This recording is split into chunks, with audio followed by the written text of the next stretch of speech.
Good morning, good evening, good afternoon, everyone. It's the one and only V, the Guerrilla Economist, and I have with us the man who needs no introduction whatsoever. And if you don't know who he is at this point, you've been living under a rock. It is the one and only Harley Schlanger. Harley comes with us from LaRouche Pack. You can find his work over at LaRouchePack.com, also at theschillerinstitute.org. Go check that out. And with that being said, Harley, how are you, sir? I'm doing fine. How are you doing, V? I'm doing great, man. I can't complain. I've just watching the world and trying to decipher all the things that are happening and whatnot. But I just got luckily my buddy who's out in Guangzhou, my buddy Jack, who's out there, and he's saying things are actually getting better. And so I'm happy to hear that he said there's less infections and things are starting to have a turn for the better. I'm actually surprised to hear that. That's actually good news. Well, I think normal people would hope that the Chinese policy will succeed and this thing won't become a global pandemic. But Right. you have some people who are cheering it on. And, it's for some people who don't know better, it's surprising to know that there are people in government positions who are cheering on a virus. Sick, But man. that's the way it is. I mean, look, let me start with what I think your listeners will be not shocked to hear, but interested in. There was just this annual event in Munich called the Munich Security Conference, Right. which includes leading people from all over the world. And this year, the two Americans who spoke were Pompeo, or three Americans: Pompeo, Esper, the defense secretary, and Nancy Pelosi. And lo and behold, Pelosi and Pompeo teamed up, in a sense, against Trump. Now, what do I mean by that? Well, 2 weeks ago, Trump was at Davos, 3 weeks ago, maybe, and he spoke about China. And he said, we have a lot going on with China, a lot that's good. It was a little questionable a couple of years ago. It was some rough riding, but we've turned the corner. We're doing well. We're working together well. And through it all, Xi Jinping and I have had a great relationship. I love him. That's what Mhm. Trump said. Now, Pompeo started with his remarks by saying, last time I was here, I was with John McCain. Yeah. Now, that should be kind of intriguing to people knowing the McCain Trump relationship. But he was using that to endear himself with the globalists in Munich. But it Of didn't course. really work because what he said over and over and over is we, meaning the United States, are defending and maintaining our freedom in the face of an increasing aggressive Chinese Communist Party and an increasingly aggressive Russia. He said those who are declaring the death of the transatlantic alliance are grossly over exaggerating the case.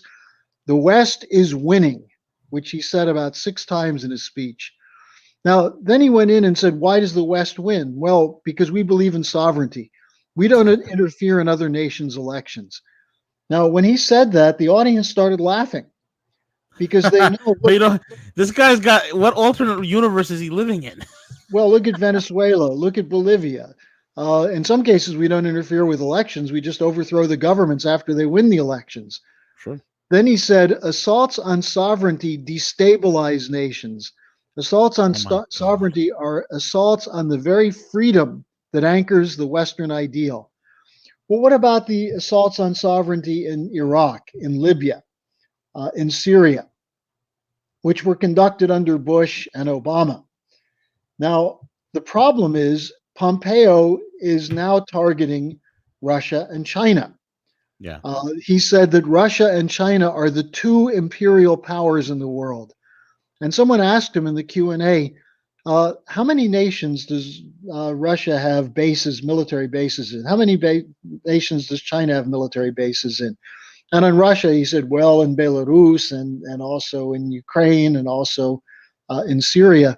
And the person said, well, you have bases in 80 nations. And someone else in the audience yelled out, no, 120 nations. Now, I don't know whether it's 80 or 120. 134. Over 950 some odd bases in Yeah, 934 countries throughout the world. yeah. It's insanity. And then after Pompeo was talking about respecting sovereignty, he called for the regime change in Venezuela. So here you have Pompeo, and this has been his line for a while. He's taken up the mantle left by Bolton. Now, it's important to note, let me say again what I said at the beginning. Trump is doing everything he can to work with Xi Jinping, not just on trade policy, but on North Korea, on Iraq and Iran. He's doing everything he can to work with Putin to resolve the Syrian situation, Afghanistan, to stop terrorism. And here's Pompeo, supposedly representing the president, standing up there calling for regime change in all these countries, saying we have to stand firm against Russia and China. Now, the next day, who jumps up and says the same thing that Pompeo said? Nancy Pelosi. Pelosi said Xi Jinping is a threat to the US, he's a threat to our national security. And she brought up Huawei, saying that this is a threat to the United States and the West. And a Chinese woman in the audience said, well, you know, when Amazon and Google and Facebook wanted to come in China, we welcomed them with open arms. We took your 1G, 2G, 3G systems, and we're very happy with that. Are you really so fragile that you think letting Huawei into the United States will destroy your democracy? Oh my God. Then Pelosi said, it's how you do it. You do it to undermine democracy and bring in authoritarianism, whereas we use social media for freedom. Oh my God. Now, what I think is important is to point out that Pelosi and Esper said some of the same kind of things, the defense secretary, but especially Pelosi and Pompeo had exactly the same line, which is an anti-Trump line. So we at LaRouche PAC are now calling on the supporters of the president to communicate to him that Pompeo has to go. And some people say, well, Pompeo's put out there to show the tough line and this and that. Trump doesn't need that. No. He can negotiate on his own, on the strength of the U.S., the strength of his policy. In fact, the United States has better relations when countries think Trump is speaking for the United States than when it does thinking Pompeo or Pelosi speak for the United States. Because Trump has been very clear that he wishes all nations to have a right to their sovereign authority, and that we can negotiate or agree with all nations. First, that they have a right to sovereignty, but secondly, where they think their sovereignty would interfere with our sovereignty, then you negotiate. Whereas Bolton and now Pompeo are calling for military robust policies, nearly $800 billion in defense spending, and so on. This is insanity, man. You know, this is what kills me, Harley. The average American will have a knee-jerk reaction when it comes to socialism. They hear that word and they are like, ah. But they don't see the corporate bailouts. They don't see the fact that the military-industrial complex is draining us dry. We're giving money to people that have terrible... That's the military-industrial complex. Yep. And the banks. Yes. The central banks have socialism for speculators. Correct. The speculators can lose everything. They can lose all of your money. They can steal your money with bail-ins, and the Federal Reserve is there to give them more money. Whereas if you want to set up a business, if you want to renegotiate a loan, you have to jump through hoops. And if you're lucky, you might be able to get something with a not very good interest rate. So, and let me just take this one step further, because we also had this last weekend, the whole flap around Roger Stone. I'm delighted that Barr stepped in and said a 7 to 9 year sentence is absurd. And of course, Trump had tweeted earlier that it's a miscarriage of justice and a travesty. But Barr had already begun reviewing the Roger Stone sentencing guidelines, which the Attorney General has every right to do. Right. Because if the Department of Justice runs amok and starts giving people 9 years for supposedly lying about Congress, or lying to Congress, rather, Trump in a tweet said, what about Comey? What about Brennan? What about Clapper? They lied to Congress. Where was the Justice Department on those cases? So Barr did the right thing, at least for the starting point, which is to say that Roger does not deserve 7 to 9 years. Now, the really right thing would be to vacate his sentence because it's a fraud. And maybe that will happen. Maybe he'll get a pardon. But what happens? 1,100 former Department of Justice people sign a cockamamie letter calling on Barr to resign. Now, people say there's no deep state. I was listening on NPR today. It was quite interesting. This woman from Lawfare, which has built its reputation around the whole impeachment thing, was saying that it's crazy for Barr to intervene on Stone and for Trump to say that Stone isn't guilty, but there are other people who are attacking him who are guilty. And the host had a perfect opportunity to ask this woman, well, what about the fact that Clapper lied? What about the fact that Brennan lied? But they let that pass. So that's why Trump has to speak up, and that's why Barr has to speak up. But the reason there's such a reaction has nothing to do with the Roger Stone case. It has to do with the sense that Trump is on an offensive and that now he's finally moving to clean Yeah. things up. We see it with the National Security Council 70 dumping. people fired. Yeah, and up to another 50 fearing they're going to get a pink slip that they can't wear.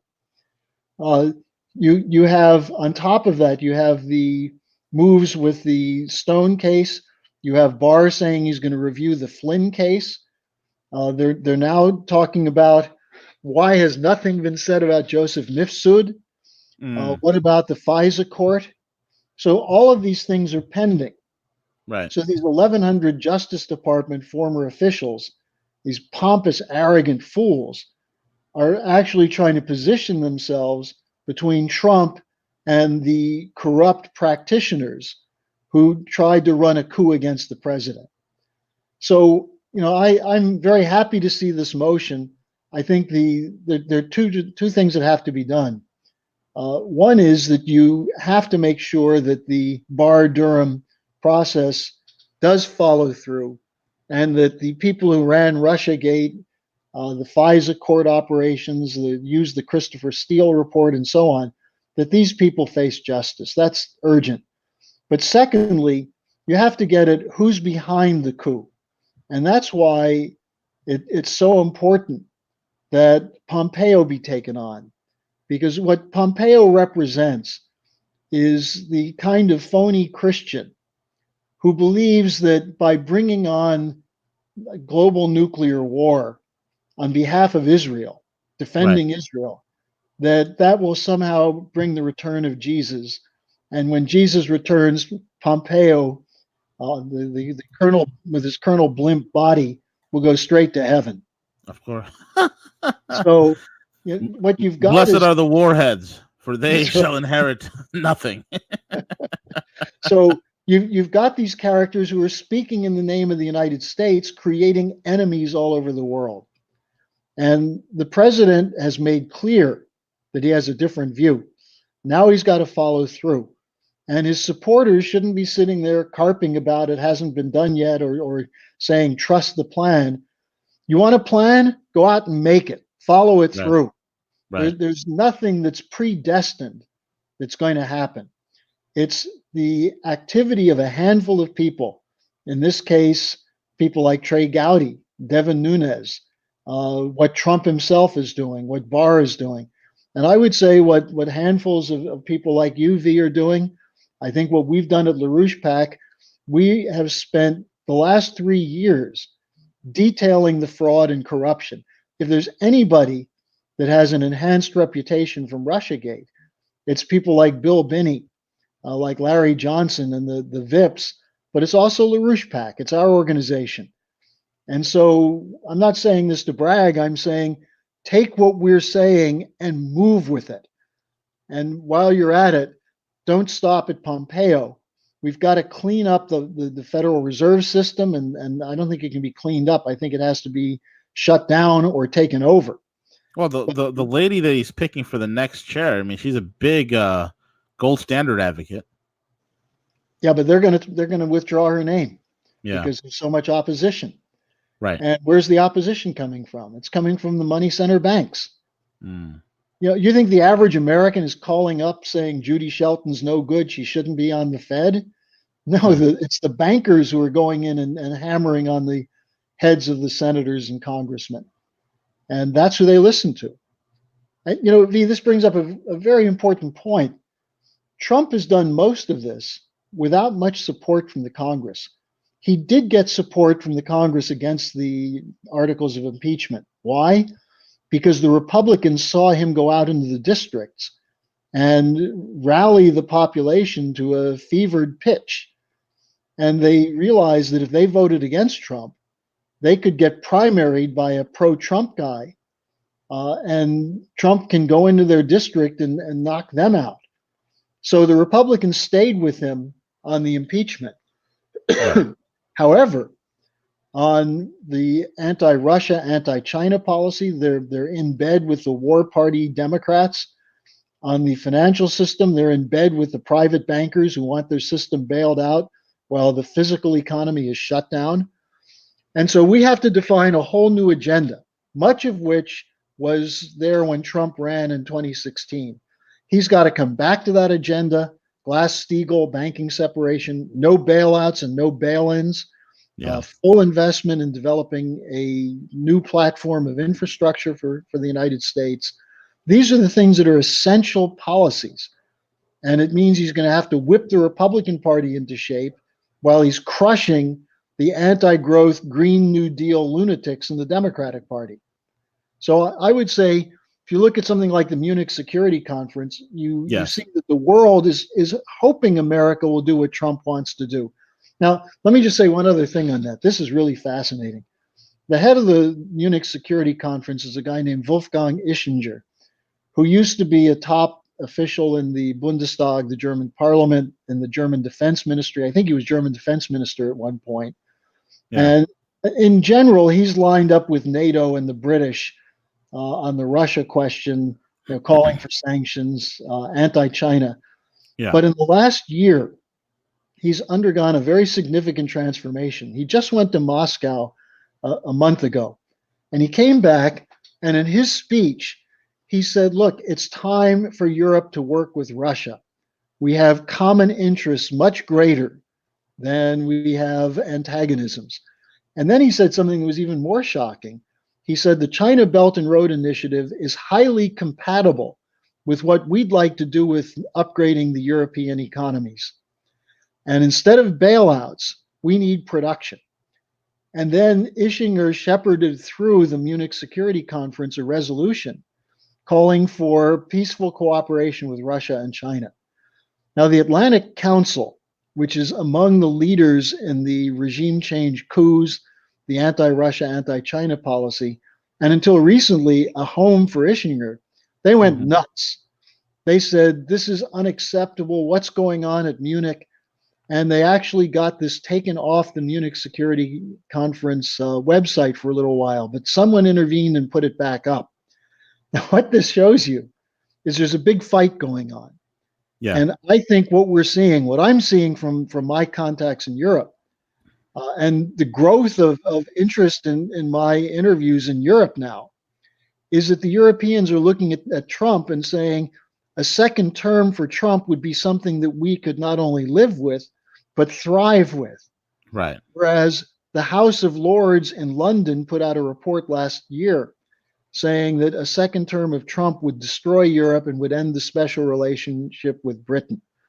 So there's a definite fight on the continent between the insurgency against the European Union, against the Merkel regime, and so on, in favor of Europe adopting Trump-style policies. And who's on the wrong side on this? Secretary of State Mike Pompeo, who's wrapping his arms around the haggard Nancy Pelosi. I was going to say nasty Pelosi. Might as well be nasty Pelosi.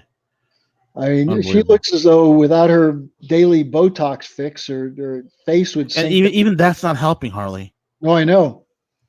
The Botox, the botulinum bacteria that they're injecting into her face are jumping out for their lives. They're like, we don't want any part of this. I think she's snorting it. Yeah, between that and the martini swigging that's been going on with her. Well, and then I think I have a little pity for her because she has to listen to people like Adam Schiff and Gerald Nadler all the time. So that's probably helped drive her to a mental institution. But I think the important thing is, Why is Pompeo sounding like Pelosi and Pelosi like Pompeo? This is the war party. It's in both parties. And the president is standing above it. And he needs the full support. The people who say they're pro-Trumpers, he doesn't need you sending a comment to Rogue Money saying, God bless President Trump. He needs you to go out there and kick the rear end of your friends and relatives who haven't figured out yet that Trump is looking out for their future. Right. So we need more activism from the Trump faction in the American electorate. And look, on the Democratic side, is it really possible that Michael Bloomberg is going to be able to spend $1 billion to buy black votes? He just set up a coalition called Mike for Black America. Can you believe it? Oh my god! So he said it was. You're saying so? He set up this coalition. Yeah, I don't know if it's a pact. I mean, the pandering, man, it's unbelievable. Well, and he's got a few African American mayors like Sylvester Turner from Houston who are basically desperate for money. Yeah. And Bloomberg is shelling it out like crazy. He spent $400 million so far on advertising for the Super Tuesday on March 3rd. And who's running away now in the polls for March 3rd? Bernie Sanders. And I love the fact that he's floating Hillary Clinton as a running mate. I hope that he's taking out life insurance. I from what I hear, I think his life insurance company dropped him when they heard that Hillary Clinton is going to be his running mate. Because I hear he's looking for a food taster. Yeah, exactly. He might as well. And the only reason he's looking at Hillary is that Michelle Obama wouldn't be caught dead next to him. Exactly. Because having Hillary and Bloomberg, I mean, two New York liberals running. Oh yeah, that's gonna connect with the entire country. An old oligarch and one of the most corrupt politicians in the world. That's gonna really connect, Harley. And you see how desperate they are because they have no idea what they can do to win people over. They don't have an economic program except to young people who are desperate. Who, when I say young, a 30-year-old still living with his mama and papa. Has a job that just gives him enough money to pay his student loans, can't pay down the credit cards, can't buy a car, can't get a house. That person probably likes the idea that Bernie will give him some money, pay off his loans. But when it comes to economic policy, that's not going to work. You've got to produce something. Right. And this is something that the Democrats used to understand. This is what Jack Kennedy understood. Build something, spend money to produce something as opposed to bailing out bad debt. So I think the way is clear for Trump to not just mop up the presidency, but to knock a lot of these Democrats out of the House and Senate. But it's going to require absolute clarity on policy, which we don't see yet coming out from the Republicans. And people like Pompeo, like Steve Mnuchin, are not doing much to help President Trump. And that's the whole thing. And it beleaguers me why he would even have people like Pompeo and whatnot. I mean, there's so many better qualified people than these neocons and these rhinos. I think he thought with the impeachment he needed some people who could keep the Republican Party with him, because his policies are not really Republican policies. Maybe the tax cut, but the foreign policy is what should be American policy. Should be, right. Most of the Republicans are heavily funded by the military-industrial complex, as are the Democrats. And so they tend to oppose what he's saying about Russia and China. But I just think the comparison of what Trump said at Davos about China and Xi Jinping with what Pompeo said in Munich ought to be written up and made, plastered everywhere, so that people can get the sense that if you thought Bolton was bad, look at Pompeo right now. Yeah, absolutely right.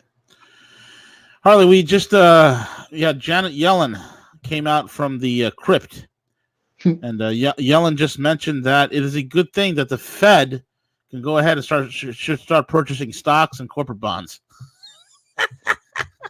Well, I don't think she's in a crypt. I think she's in a helicopter with Ben Bernanke. Yeah. And And the rest of the central bankers. they're passing out helicopter money. Now, when Bernanke and Yellen talk about it, because they have profiles of being somewhat liberal Democrats, Right. they make it sound as though the helicopter money is going to go to consumers. Don't believe that for a minute. If it goes to consumers, it'll be to go to them bailing or paying off their credit cards. But they're talking about protecting the speculators. And this modern monetary theory, which says debt doesn't matter, you can just create funny money and pass it around. This goes back to John Maynard Keynes, who advocated in the 30s the way out of the Depression is you give someone a bucket of money and a shovel. He digs a hole, buries the money, comes back the next day, digs it up, and then goes and spends it. And that's the anti-depression policy. Now, exactly right. Fortunately, instead of that, we put money into the auto sector. We put money into the steel industry during the Depression. We created jobs, put people back to work. Now, the end result of that is when we had to have heavy industry to fight a war, we had the arsenal of democracy. And Franklin Roosevelt's view is that after the war, this will be used to not only rebuild Europe and Japan, but to build up the colonial countries, get them out from under colonialism, and help them develop their economies. And that was what John Kennedy wanted to do. Who didn't want that? The British Empire, the Belgians, the French oligarchy. They wanted to keep the empires. And the 50s and 60s was a period of battleground over empires and anti-colonial policy. And when Kennedy came in, he said he's going to act to give Africans true freedom and sovereignty by letting them develop their own economies. And he did the same thing for the US with the move toward treasuries as opposed to Federal Reserve notes in 1963. So these are some hints for what the president could do today to get us out of this bubble economy and back to the kind of full set machine tool power and engineering capability that the United States has represented in our best moments. But to do it, you've got to steamroll the Federal Reserve and you've got to take out this deep state crowd. Absolutely. Very well said. Harley, thank you so much for being on and sharing this with us. It's, again, incredibly insightful. It's refreshing. We have challenges ahead, folks, so it is important that we keep our wits about us, and Harley is the man that helps us do it. So check out his work over at larouchepack.org as well as larouchepack.com and the schillerinstitute.org. With that being said, we are over and out.